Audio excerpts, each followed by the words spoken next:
Buenas tardes. Voy a presentar el tema de muerte fetal. Nos vamos a enfocar un poco en la parte epidemiológica, en las alteraciones placentarias que más frecuentemente se observan asociadas a esta patología y finalmente algunas pautas que han sido comprobadas por la medicina evidencial que disminuyen este tipo de desenlaces.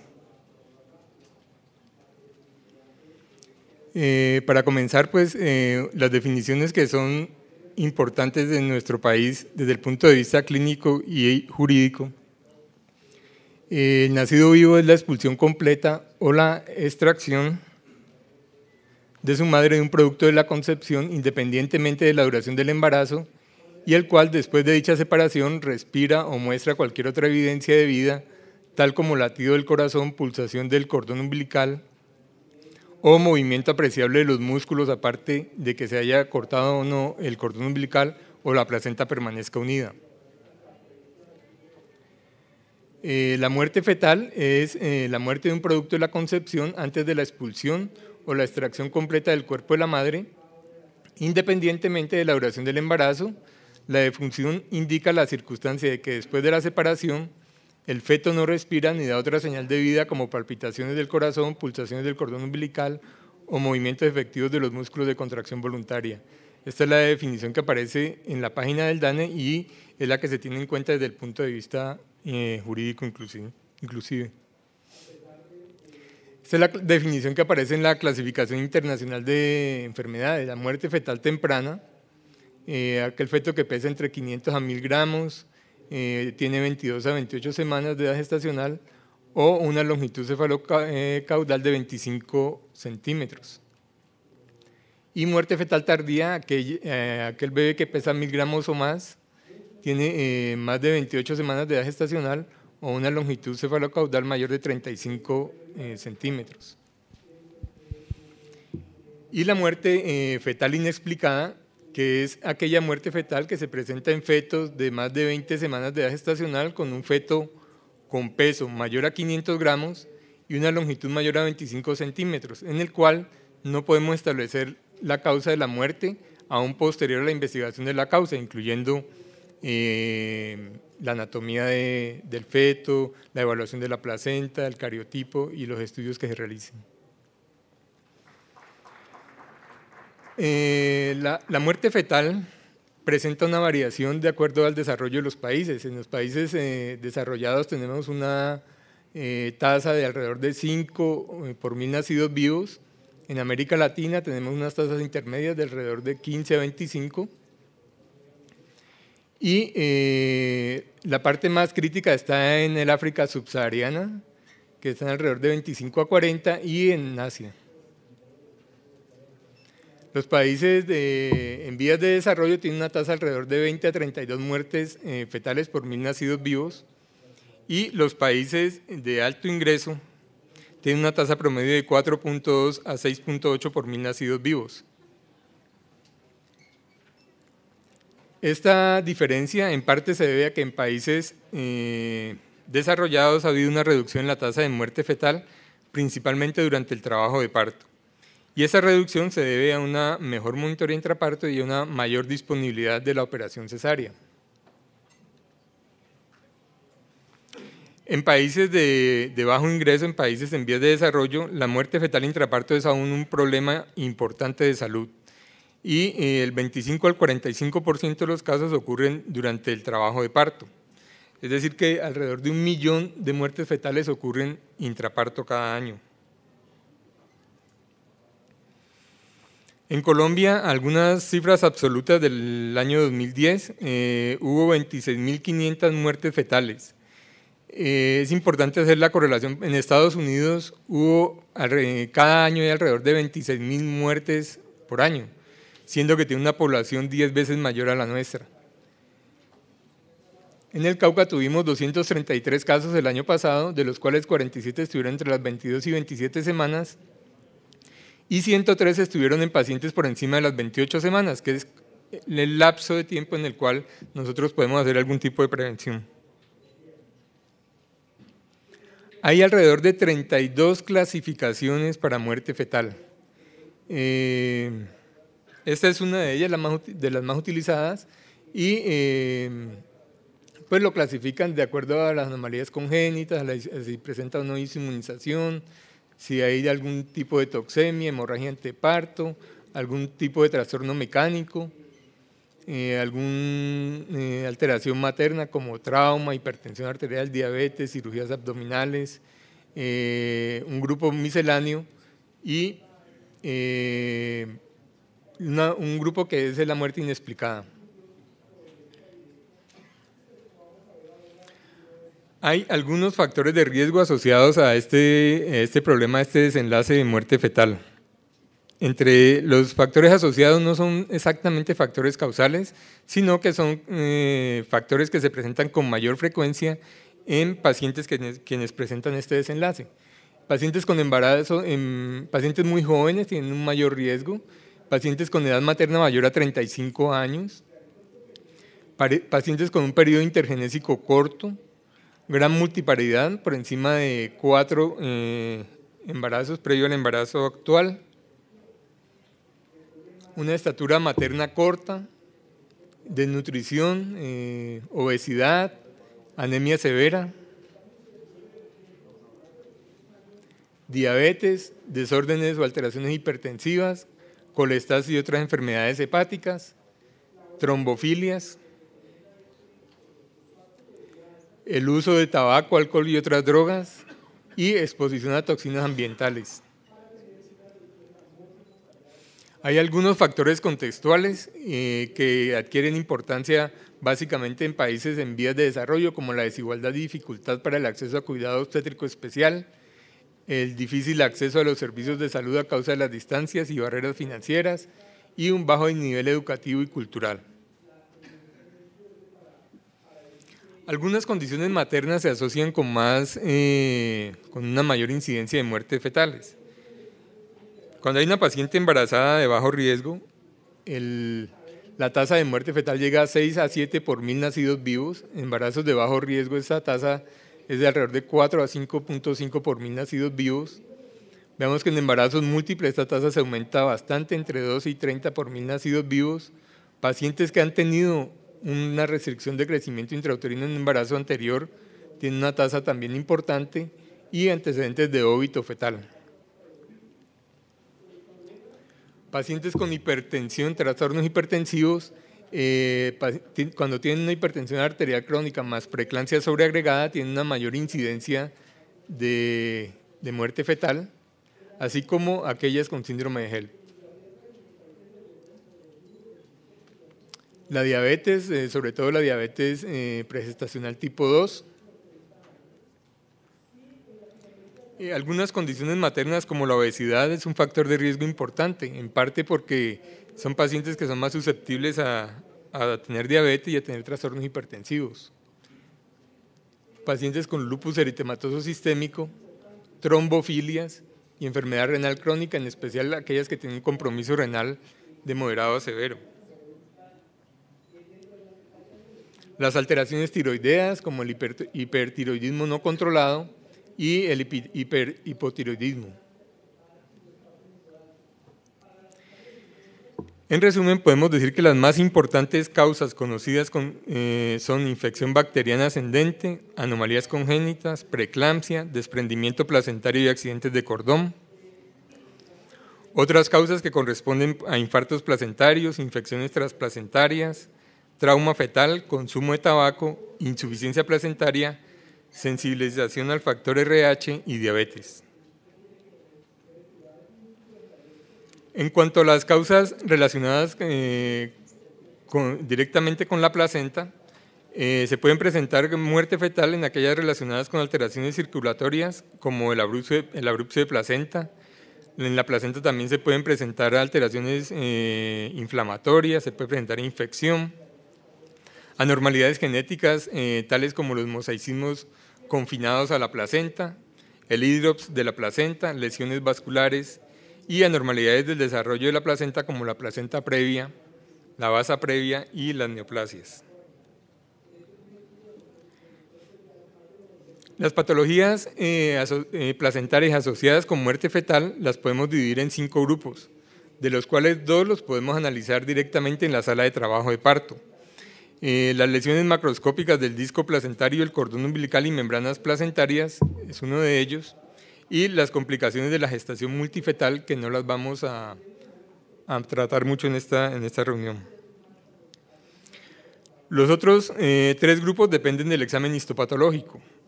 Está el desarrollo anormal del parénquima vellocitario, las infecciones y el compromiso de la circulación materna y o fetal, las alteraciones hematológicas. Cuando tenemos una paciente con muerte fetal o en una paciente en quien creemos que es importante la evaluación de la placenta, debemos evaluar el disco placentario, que nos permite evaluar si hay fragmentos retenidos o no, la presencia de coágulos retroplacentarios, el color de la placenta, el reflejo de la luz, las masas adherentes, la presencia de meconio. Cuando, digamos, tratamos de limpiar el meconio fuertemente de las membranas y las membranas están teñidas con meconio, estamos seguros de que ha habido expulsión de meconio por lo menos 12 horas antes del parto. Y la presencia de material purulento. Los infartos placentarios hay que evaluar si son periféricos o centrales. Los infartos centrales son más frecuentemente asociados a muerte fetal, y cuando tenemos infartos de más del 50% del volumen placentario, podemos asignarle a esta causa la causa de muerte fetal. Debemos inspeccionar cuidadosamente el cordón umbilical para anormalidades en la inserción, en la longitud, la presencia de entorchamiento y lesiones focales. Podemos observar signos de debilitamiento de la gelatina de Wharton, ruptura, hemorragia, trombosis, presencia de asas en alguna parte del cuerpo y nudos de cordón. En cuanto a la inserción de la membrana, la inserción del cordón en las membranas fetales se presenta en el 0.5% de los embarazos. En embarazos gemelares se presenta con mayor frecuencia. Y este hallazgo sugiere una placentación pobre con vascularización, con una pobre vascularización coriónica y placentaria. Y es muy vulnerable a trauma y obstrucción de los vasos. Los vasos membranosos, cuando se encuentran cerca al orificio cervical interno, son susceptibles a trauma y a ruptura con una exsanguinación fetal. En estos casos tenemos una mortalidad del 60 al 70%. La trombosis nos puede ocasionar, trombosis de estos vasos, que es más susceptible de ocurrir, nos puede ocasionar tromboembolismo y muerte fetal. La inserción marginal del cordón, cuando se inserta en el borde del disco placentario, se observa en el 7% de las placentas, y el mayor riesgo es la ruptura de los vasos en el momento de la ruptura de membranas o durante el segundo estadio del trabajo de parto. Los nudos verdaderos de cordón se presentan en el 0.5% de los casos. Es más común en fetos masculinos, en gemelos monoamnióticos, en mujeres multíparas, polidrámneos, y cuando hay un cordón umbilical largo, o sea, aquellos que miden más de 100 centímetros. La mortalidad perinatal cuando hay nudos verdaderos de cordón se acerca al 8 al 11%. Las circulares de cordón, hay una conferencia más tarde que trata en detalle este tema.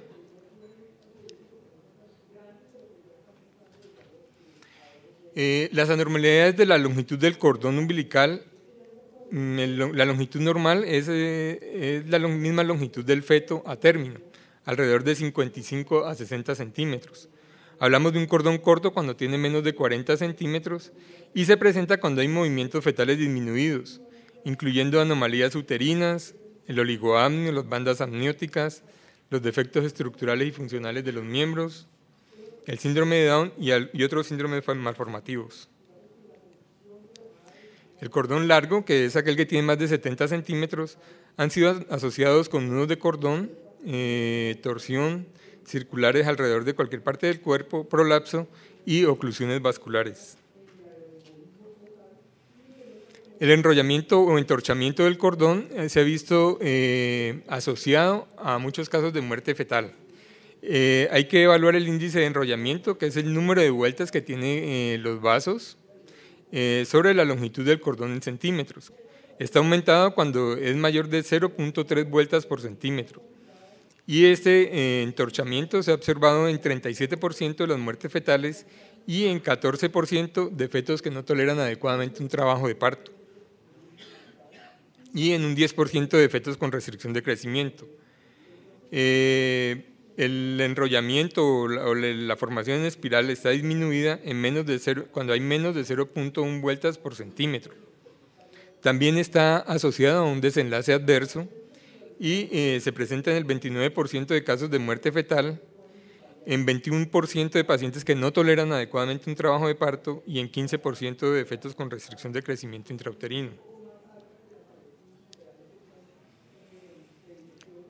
Hay casos en que tenemos anormalidades del desarrollo de las vellosidades coriónicas y esto se debe básicamente a hipoxia preplacentaria o a hipoxia uteroplacentaria.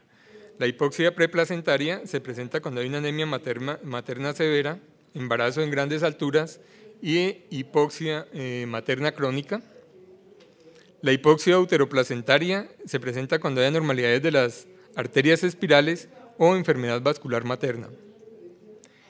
En estos casos vemos una mayor incidencia de preeclampsia, restricción de crecimiento, parto pretérmino y en su forma más severa se asocia con muerte fetal, con eclampsia y con abrupción de placenta.